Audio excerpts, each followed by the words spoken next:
You hear about it often. People saying they hit a flat spot in their recovery where the growth stops and they feel stagnant. It can be uncomfortable and even a little bit scary, especially when we've been in a state of growth for so long.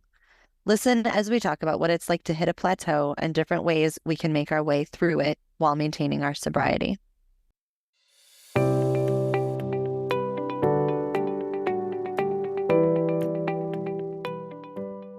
Welcome to Through the Glass Recovery Podcast, where we believe that connection is the opposite of addiction, vulnerability is the antidote to shame, and that recovery isn't just rewarding, but it's also a lot of fun. We're your hosts, Steve and Julie.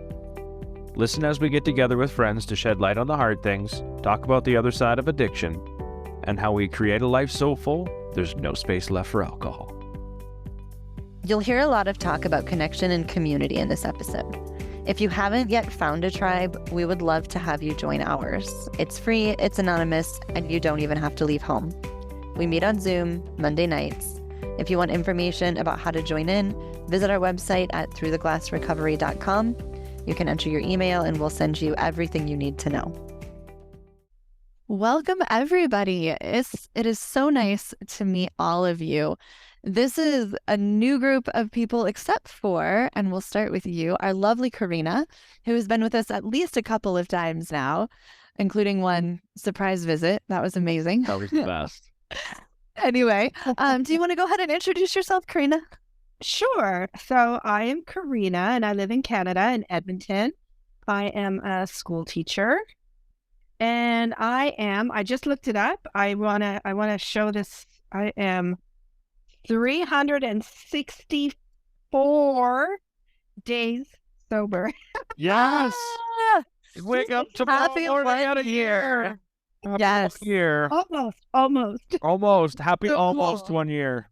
We're going to celebrate it with you anyway, even though it's a day early. That's amazing. Super excited to get to celebrate that with you. Thank you so much for being here and spending your evening with us. And next we will go to Eric. My name is Eric S. I'm a grateful recovered addict, human dumpster fire. Most favorite human dumpster fire or signal fire, whichever you decide, depending on the day. I have 565 days clean, all consecutive. And I live in San Diego, California, on the left-hand coast of the United States, the southern part. Fantastic. Super stoked to be here. Thanks for it. And congratulations. Corina, tell me how it feels tomorrow. I will for sure. Cool. Well, it's really nice to meet you. And Steve sent me some of your TikTok videos, and I love that you introduced yourself as a grateful human dumpster fire. As soon as I saw that, I was like, oh, he is our people, and he is going to fit in here. Mm-hmm. So really good to meet you. And last but not least is James. Thank you. My name is James Fox. My sober date is 12/6/2020. Not exactly the best year to get sober, but I made it through it, and here I am. My drug of choice is alcohol, and I'm here to get on social media platforms and help others recover is what I'm here for. So, thanks for having me. Thanks for being here. Fantastic. Yeah, thank you. And to all of you for recovering out loud. That is just, it takes so much courage, and it is so important what you guys are doing on the social media. And so we really appreciate you guys. It's really good to have you all here. It's a really common phenomenon in recovery to feel like you've hit a plateau. Early on, there's so much growth and momentum that it keeps you motivated to keep going, keeps you excited about recovery. And inevitably, everyone seems to hit a plateau, a time when they feel like their life has become stagnant. So have you experienced that? We would love to hear your thoughts about how it felt and how you've gotten through it. Anybody is welcome to start, and we will go from there. I'll go. Great. Eric recovering addict, but in recovery. I'm recovered. That, when we talked about that question, Steve and I talked about it over the phone today, the irony was that I'm coming out of a season like that right now in my life. Outside, when we get clean, or so, I'll use the term clean as an all-encompassing, right? So when we recover, we go through these moments where it's like we take those baby steps. We go from minute to minute to hour, to day to day to week. And a lot of what I saw in my own recovery was that my strides became so long that eventually I became comfortable in the long. So you can only take a stride is so far. And then it's like I'm running this race, but there's nothing happening, right? It's the same thing. And what happened is, so I learned this thing early on in recovery. I'm sure you guys are familiar with it, the acronym HALT, right? HALT, hungry, lonely, tired, and then B, bored, right? Those things we can tap out also, or we hit that wall, or we plateau, and we find that we become irritable, restless, and discontented, right? And so I have to go back in my recovery. What I had to do is I caught myself feeling like, what next? What next in my life? Like I'm going through this has been the hardest 18 and a half months of my entire life. I'm 46 years old. I have 3 children. I'm just finishing the tail end of a nasty divorce. And so everything in my life fell apart. My identity fell apart. Everything fell apart. As I slowly built it back up, I got to this point where it's like, what do I do? And it happened at like 16 months, I want to say. Now what do I do? Like, it's almost like the joy and the elation of the newness of everything. I started to get into this groove, or like a rut. You know what a rut, they say you get in a rut. You know what a rut is? It's a coffin with the ends blown out. It's not. So we either grow or we die in recovery, and we know that. So in our addiction, we always knew what was insanity, doing the same thing over and over again and expecting different results. Same thing in our recovery. We do the same thing over and over again. We expect different results and we plateau. And I have one of the greatest benefits I have is having an amazing sponsor, sits near station to Jesus Christ. The dude is so rad, like everybody jokes around, they call him baby Jesus, right? The most loving, wise dude. And that's what he said to me. He goes, you can't stay clean today on yesterday's recovery. You got to do something different. You need to continue to change it up. And one of the things I did was I started to implement a little bit more service in my life. If I'm lacking serenity, the way I get more peace and serenity in my life is to be of service. So I had to change something, if that makes sense, right? I don't want to take up all the time talking. No. Well, I'll speak to that too, because this is not my first kick at the cat. Sorry, cat. To try and get into recovery, and it is that sort of sometimes it is that boredom that comes in, and it's sometimes called a rut teen, right? A routine. It becomes a rut teen if you do the same thing over and over again. And I just also remember a moment around the 8-month mark where, because I'm doing all the steps, and you just hit this realization, this is my life now. This is what it is. And so, yes, in the same way that you want to change things up, there's also that duality of accepting things as it is and being okay with doing the same thing, being with the same people. We like novelty. We like new things. I also think that it is important. What I keep in mind is this, it's a Buddhist quote. So before enlightenment, you chop wood, carry water. After enlightenment, you chop wood, carry water. So it is this sense of serenity and peace in maintaining. But you're right, Eric, like, shifting it so that you're doing more service, or shifting so you are seeking more serenity. So I get that too. And for me, it's also been about embracing the now, embracing what it is. Because otherwise, I'm going to seek a thrill. I'm going to go out there. I don't need any more thrills. Thank you very much. And so that's what's working right now for me. And, when I get to 18 months, I'll revisit some of the things as well as I move through the different changes, but just embracing it as it is and not fighting it all the time. I don't need novelty all the time. There's a balance there, I think. I was actually talking to some people about this just the other day, and I think so many of us are used to chaos, right? Mhm. Before we quit drinking, our lives were absolutely chaotic. And then when we do quit drinking, it's still chaos. It's that emotional roller coaster, up, down, trying to do the work.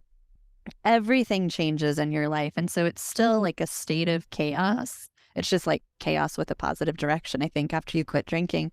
But there comes a point where you actually reach peace. And I think for a lot of us, just peace is very uncomfortable.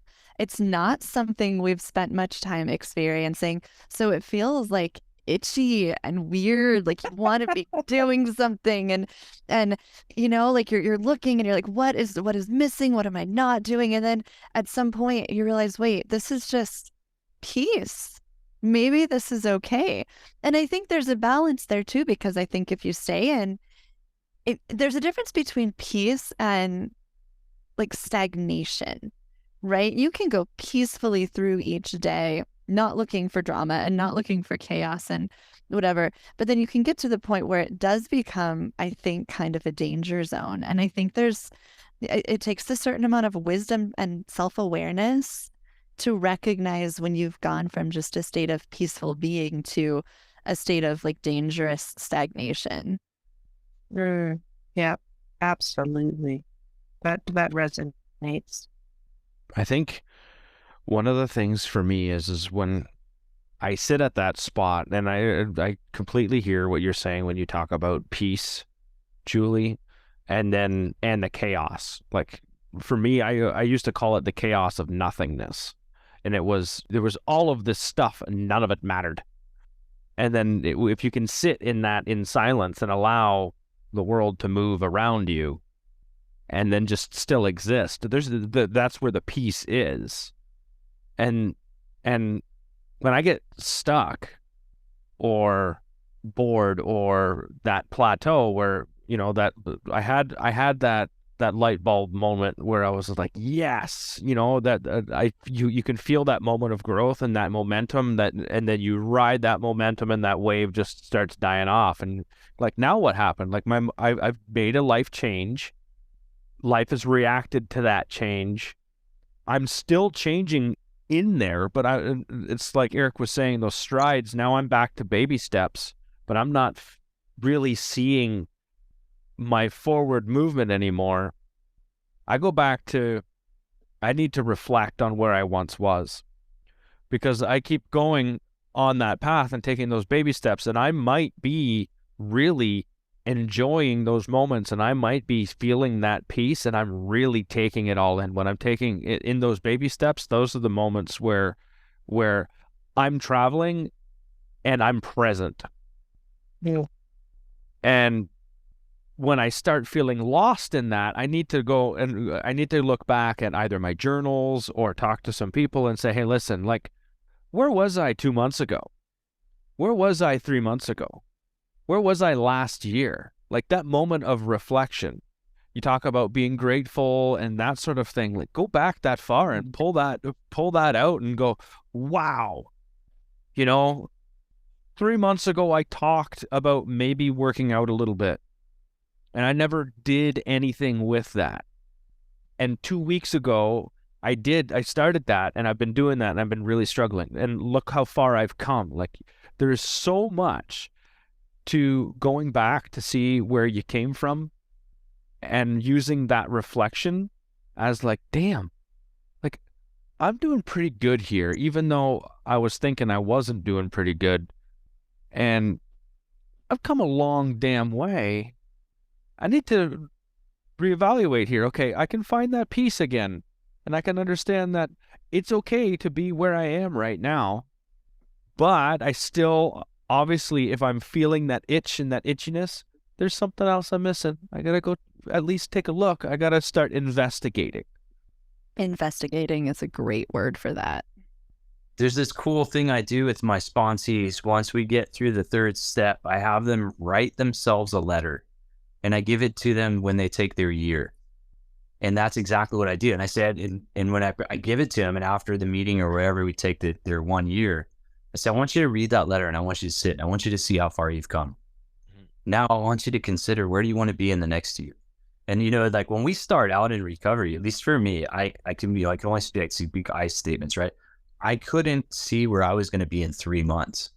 When I came into, I went to a treatment center in San Clemente. Can I do a little plug real quick? Plug away. Covenant Hills Treatment Center in San Clemente, California. The therapist, I did 45 days inpatient, 45 days outpatient. But I went into that place having, from the age of 12 to the age of 44, I had daily suicidal ideations. And it wasn't I thought that was what everybody went through. So for me, I couldn't tell you where I was going to be in 3 months, 2 months. I couldn't tell you where I was going to be in a week, because at the back of my mind, all I could think about was, for the first 2 weeks I was in treatment, they wouldn't let me up on the roof deck because I was a jump risk, right? That was I was for an exit. But we get out of that, like you said, that chaos. I grew up in chaos was my comfort. And I wound up, my fight and flight switch got jammed into the on position. And so long, my limbic system was freak out mode. And anytime there was peace, I was so uncomfortable. What? And then I would create chaos. And I learned this new manner of living, which demands honesty, right? Mm-hmm. But reassessing and then making daily goals for ourselves, I think, is huge for not getting, it's not so much stagnation. It'd be complacency, right? Yep. Complacency is next to resentment. It's it's the number 2 offender, right? So, Interesting. This is perfect for me because, we're talking about plateauing right now, and I just realized I'm in another one. My first plateau is just not quite a year in recovery, but chaos presented itself to me in the form of my wife and daughter getting T-boned by an F-250 at 55 miles an hour, sending them both to ICU pretty quick. And, that helped me get on my recovery and really focus on myself at that time as I was taking care of them. Then I'm sitting here and I'm like, oh, wait, I'm in a spot where, everything seems like it's going okay. It's just peaceful. There's nothing wrong. And it doesn't feel quite right, I was an alcoholic for 20 years, meth user for about a year and a half, coke user for about 3 years.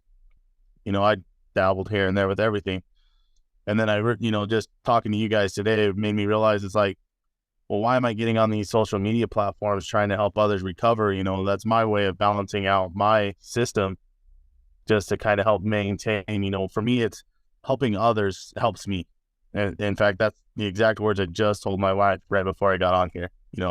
Me helping others really helps myself. Yeah, absolutely. And I think it's important to note too, even if you feel like you're in a state of peace, that doesn't mean you ever stop working on your recovery. I do something related to my recovery every single day, whether it's journaling or whether it's recording a podcast or on social media, replying to people who are newly sober or whatever that might be. I think a lot of it at some point turns into service type things and helping others. But no matter how peaceful you feel, there's that complacency thing is really important. You can be at peace, but you still can't let yourself get complacent. If I stop doing what I was doing or what I'm doing to make sure I maintain my recovery, I'm going to lose it. It's like anything else. I used to be able to speak French fluently, and I stopped speaking French. I can barely speak French now, and that's because I don't use it anymore. If I don't at least have some sort of maintenance, it's part of my day, it's part of my way of living, then I think I'm gonna lose it, just like I lost my ability to speak French. And you built that into your life. Yep. Like for me, journaling is something I have done pretty much every single day since the first day I quit drinking. It's just part of what I do. It doesn't, 5 or 10 minutes in the morning. It doesn't always have to take a huge amount of time. But yeah, the maintenance piece and learning as you go through your recovery process, what pieces need to happen regularly in order to keep you in recovery. I think it's important to look around and see what those are and then find ways to incorporate them. And in a way, those things keep propelling you forward too, whether it is service or journal or whatever it is. I mean, those are things that I do, but it may be tiny baby steps forward, but maintaining still keeps you in some state of forward momentum, I think, even if it's very slow and very peaceful. It's not those huge giant leaps that we were making in the beginning. Well, yeah, and I think when we talk about service doesn't have to be anything big or extravagant or anything like that. Service could just as well be part of your daily routine, asking someone how they are, like giving that opportunity, showing up to a meeting. If that's one of the things that you do, just showing up is an act of service. It's an act of service to yourself and to everyone else that's there. I think when we talk about the work and the stuff of recovery, it isn't like lifting wheelbarrows of bricks or anything like that. It isn't. The hardest part about all of that is just being honest and telling the truth. I think that is the bricks. That is putting that stuff down and giving it to someone else. Yeah. That's where we all learn. That's where I've learned the most about myself. Even in these plateaus, when I say, damn, I think I'm like, something's not right here. I'm not saying that to just myself. I'm saying that to someone else, someone that's close, maybe someone that's not close, because I've just met two new people here, and maybe I'm going to learn something from them. I think everyone has something to teach us because we're all different. Yeah. There's a crucial part, I think, also in that understanding when we reach that plateau. There's three things. Like, you guys got me. You made me think about this all day. Like when Eric thinks about stuff all day, watch out, right? So, like there's a lot that's happening here. But these three things I think about. One, it's like the culture, right? I can get stuck in the culture, whether it be the culture of it, and then, okay, look, let me back up. I can become my own worst enemy in recovery or in like society outside of recovery. And I think in my own life, I find that stagnation plateau when I'm only focused on recovery. Like that's everything about me. I forget how to be a human being. And all I'm identifying by is a meeting, by another alcoholic or addict, or whatever camp out, or like I forgot how to do things outside, like subconsciously. I didn't mean to do that. Subconsciously, I was like, I have to stay focused on my recovery, but not learning to like, well, how do I live again? We kind of have to learn how to be people, right? We're those of us who recover. We recover from, I believe what the big book says. We can recover. We can recover from a seemingly hopeless state of mind and body, suffered from a disease of which there's no known cure, but however, it can be arrested, right? What I have today is a daily reprieve that's contingent upon the maintenance of my spiritual condition, right? That's, hate to be, sorry to big book you there, but I mean, that's what I believe. That's what I found true in my life. So outside of that, the culture in AA, NA, or the culture in recovery can keep me stuck and stagnant or plateaued. When someone's saying, hey, it's your disease doing push-ups in the background. My disease doesn't do push-ups in the background, right? It means that I'm not doing the work and I have to get out and do the work. So that if I'm working, whether it's like you said, saying hello to somebody, being of service, holding the door open for a newcomer, or even like when I go to the store with my kids and they laugh at me because I ask everybody, what are you grateful for? The cashier. And the look on people's faces, they're like, who are you? I'm like, yo, I'm your favorite human dumpster fire. Let's get it up, The other one is I can do it through my own negative self-talk. Our ears are so close to our mouth because our brains listen to ourselves twice as much as we listen to anybody else, and we wind up throughout the day through negative self-talk. A lot of times we don't even realize we're doing it. We keep ourselves stuck and we feel this plateau. Or the other part is isolation. Am I in isolation in my recovery, I will feel plateaued if I'm not helping another person. In the literature of the AA, it talks about this miner who, ate his last morsel of food, tightened up his belt, and took his last strike with the pick, and he tapped into an unsuspecting resource. But what he found is he can't keep it unless he gives it away. Right. So if I'm not doing the work, if I'm not telling somebody else, like James was talking about, helping others helps myself. If I'm not doing that, I will plateau very quickly because I will reach the max of what my recovery can give me. And it starts dwindling. If I keep it to myself, I will have a cap on it. Did I just eat up all the minutes? So, no, it's just, I'm just thinking, I was just thinking about it. I mean, I don't do AA. I use an app called I Am Sober. And so my journey looks a little different, but a lot of it has parallels, of course. One of the things on the app, because I pay for a subscription, is you can change the wording of your pledge. So that's, some people journal. What I pledge every day. Like I pledge every day, but it doesn't say, I don't say I'm going to stay sober today. And it touches on what you were talking about, Julie. I choose peace. Every day I choose peace, and I've chosen peace for 364 days. Tomorrow it's going to be 365. And I will always try to remember that, that I am choosing peace, and that keeps me from veering off the path into chaos or choosing, to go back to where I came from, which I can't. I don't have it in me anymore. I just don't have that in me. Yeah, like you're saying, Corina, we all do recover differently, and I recover, differently from everyone else too.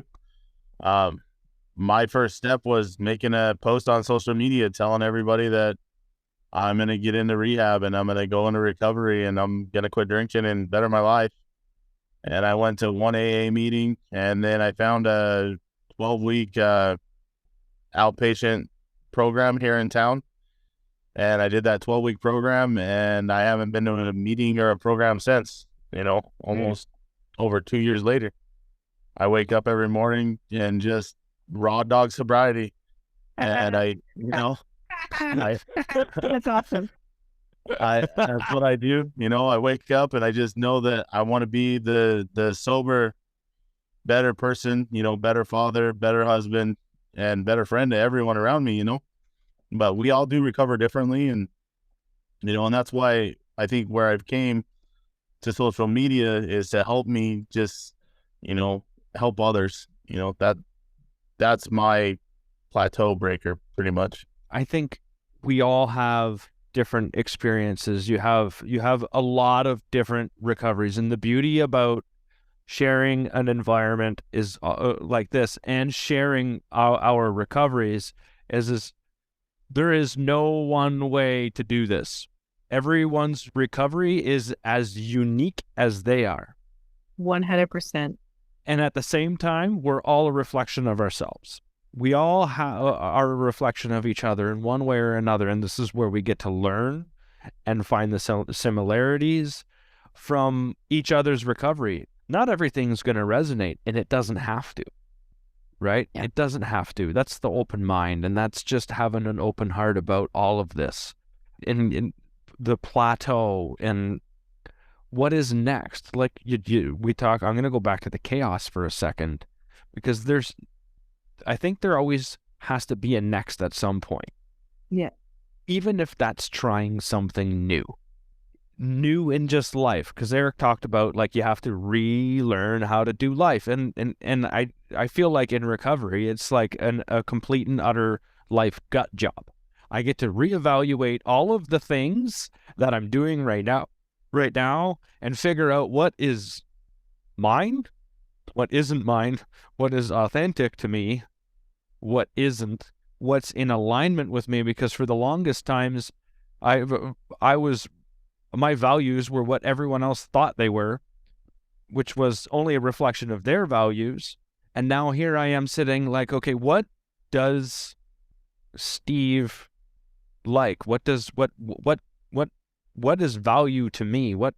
And I need to know that. I need to figure that out, because then I can live my life in alignment with that. And I think the plateau is okay, where else am I misaligned? Because when I'm in alignment, I feel peace. I feel that serenity. I feel all of those good things if I'm in alignment. But when I get out of alignment, then that itchy feeling comes, or I need to do something. I need to change something, or I just need to accept it for now because it might be too freaking hard for me to do. And there is a lot of life that is too hard to do, and eventually I'm going to have to squeeze that square peg through that damn round hole and round off those edges, because it's going to fit through one way or another. It's just about how painful am I going to want it to be when I get there. I think if you're patient enough, you do get through it. I don't think anybody's ever like, can you die of boredom? I'm not sure you actually, but I like sometimes you have to sit with it. Yeah. And just investigate. We use that word. Yeah. And also get used to the fact, as you said, Julie, too, just that, it isn't necessarily boredom. It could just be getting used to the new normal. Mm-hmm. And I think this is great, this discussion, because it is just touching off on so many different ideas about what it means to plateau. Sometimes you just, in the same way that I had to white knuckle through those first days of sobriety, you got to white knuckle your way through boredom sometimes too. And then you will be inspired. I've started writing again, and the clarity of sobriety has, reignited my creativity and my thought. It's no longer muddied. I can actually speak better than I ever have had before. Because my brain's not fried. Right. My brain isn't fried. So there's all these little tiny other things that you can focus on. Gratitude kind of also helps to sail through those tough, sticky spots. Well, you're coming up on the famous 1 year, and there's the whole 1 year letdown afterwards, and I think it's a phenomenon all on its own. I've heard about it. And for me, it didn't happen right after 1 year. It was about the 14-month mark, and it lasted probably about 2 months, where everything is just like someone poked the hole in the balloon, and I woke up one day and I realized, like, now because I think it's almost like I spent 1 year focusing on how to stay sober. I spent 1 year focusing on all of that. I know how to do that. You know how to do that. And then you're like, okay, you have all of this leftover energy that got nowhere to put it anymore. Got nowhere to put it. Right. And like, there's the writing, and there's what am I going to do? And then for me, it was like an evaluation of where else in my life do I need to like put that sort of effort in, because that's where I learned what effort looked like in that 1 year. I learned what determination looked like in that 1 year. Take that energy even inside of that lull and accept that it's going to be itchy, and there's going to be cravings, and it's going to feel freaking weird, right? It'll end. It ended, and then I woke up and I had more energy again for figuring out what to do next and where to go, and you know what I mean? There's so much, but there's that plateau that, like, right after the 1 year for me it wasn't the 1 year. It was about 14 months. Yeah. I've heard about it. I like the way you talk about energy. Like, even when you're stuck in a plateau, there's still that energy there, right? And I want to say that it was Alex from Creating Ripples who was on the podcast one time. Mm-hmm. And she said something about recovery becoming your favorite version of yourself. And that, to me, was such a cool way to put that. And if anything else, even if everything else feels stagnant, you can still ask yourself in the morning, what can I do today to become my favorite version of myself, or to be my favorite version of myself? And if that's the only intention you set for that day, it's still going to be a successful day. It's going to be a productive day. You're going to be a better person at the end of that day, even if it's just little tiny things. There's something really beautiful too about just setting an intention for each day. I know, Eric, you were talking about you kind of do that. You have your way of doing that. And if that's all it is just be your favorite version of yourself, there's a lot of beauty in that. There's a lot of growth in that too. Yeah, 100%. There's this thing correct me if I'm wrong, or identify with me if you can agree. You know, we as addicts or alcoholics or however you want to identify, we're really good at starting things. We're horrible at finishing things. Yeah, right? true. Oh yeah. In our right? So what happens is we get clean and sober and we're still assholes, you know? And you go, I'm good at starting. I'm really good at being an asshole. I don't know how to stop being an asshole. No, we don't. Or I don't know how to stop procrastinating. Well, so what I have to do is if I'm good at starting things, I have to start being kind, right? I'm learning to look at things through like, have you guys ever read New Set of Glasses? No. God book for recovery. It's a new set of, or new lens, new pair of glasses. Cool. And what it is, literally, when in recovery, we kind of like, we clean the debris off of the lenses of our glasses and we start to look at the world and go, oh my goodness, it's in freaking Technicolor. How come nobody, like, this miracle happened? Like, I'm like, as if I never saw color in my entire life, Well, I try to do that with everything in my life when I sense that like, there's this plateau or something's going to top out, right? It happens in business. I mean, I'm my own boss, right? Mm-hmm. I have to look and go, okay, I reassess and I adjust to it, or I humble, and that's like you were saying in recovery, be the best version of ourselves just for today. That's all today, and before I got into recovery, I was crippled by my past. I was paralyzed by the fear of the future, and the whole time wasting my time in the present.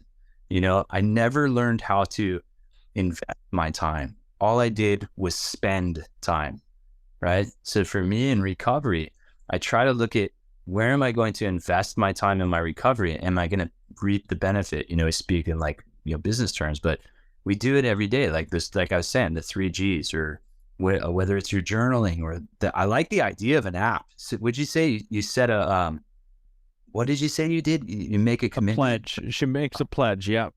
Yeah, I like that. It's called I Am Sober.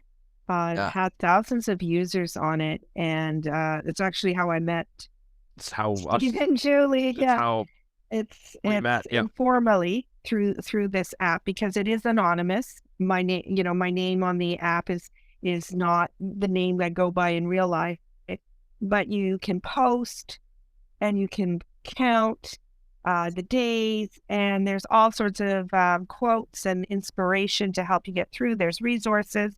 It's just been, for me, in this, I mean, I've been on this app for way too long.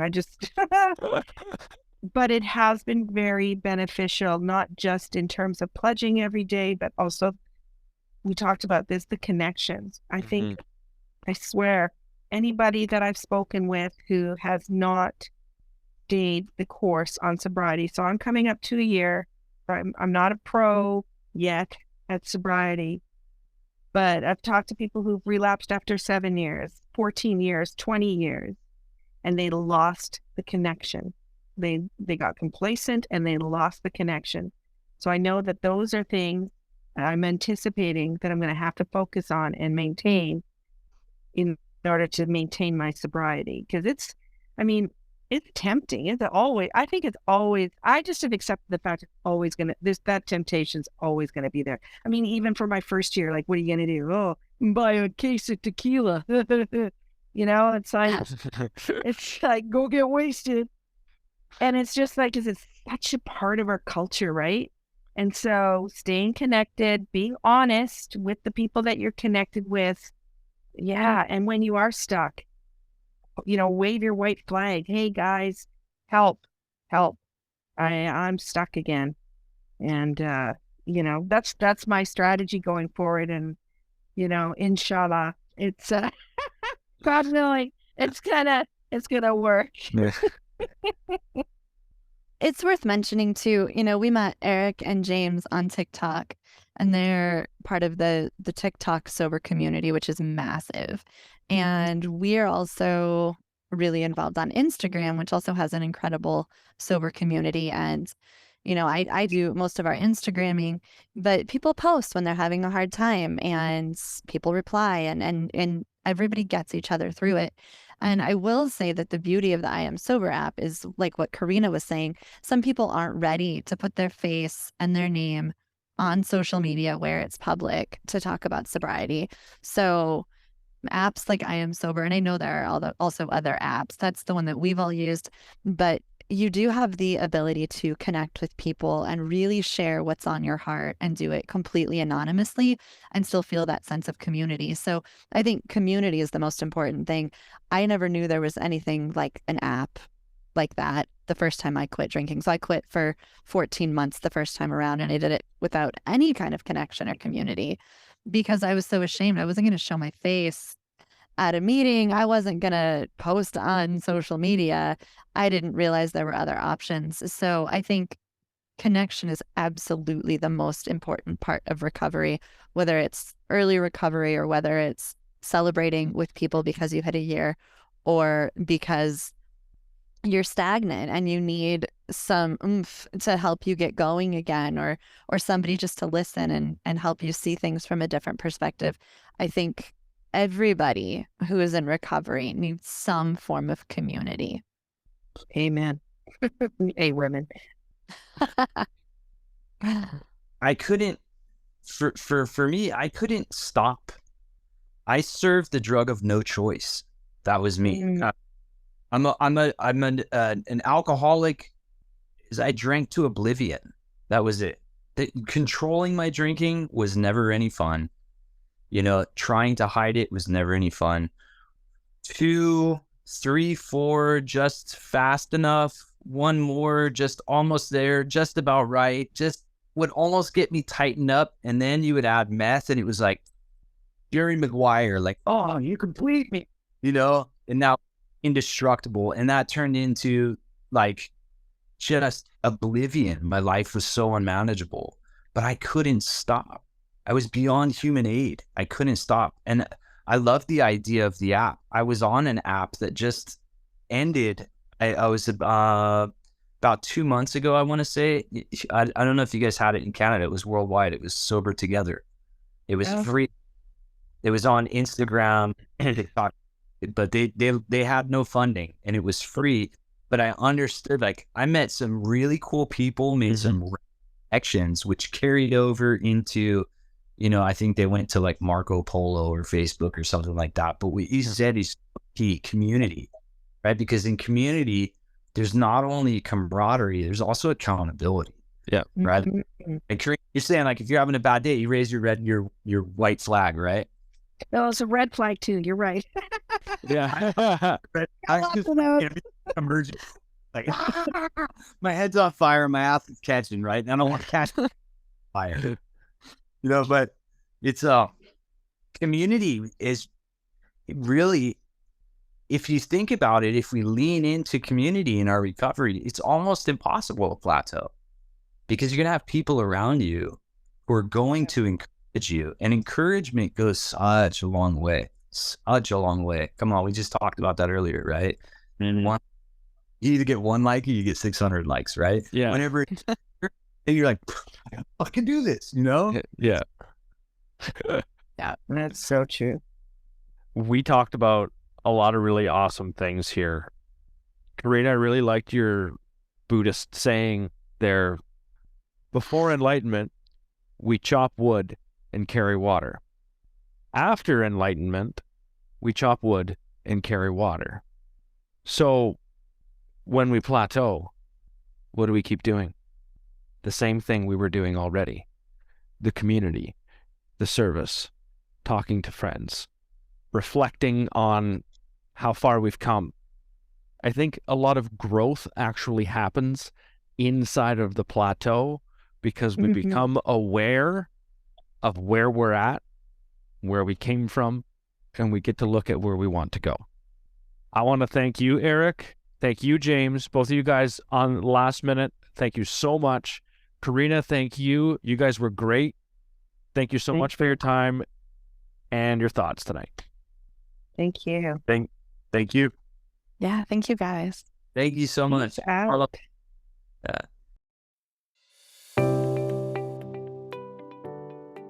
Thanks so much to our listeners for your time.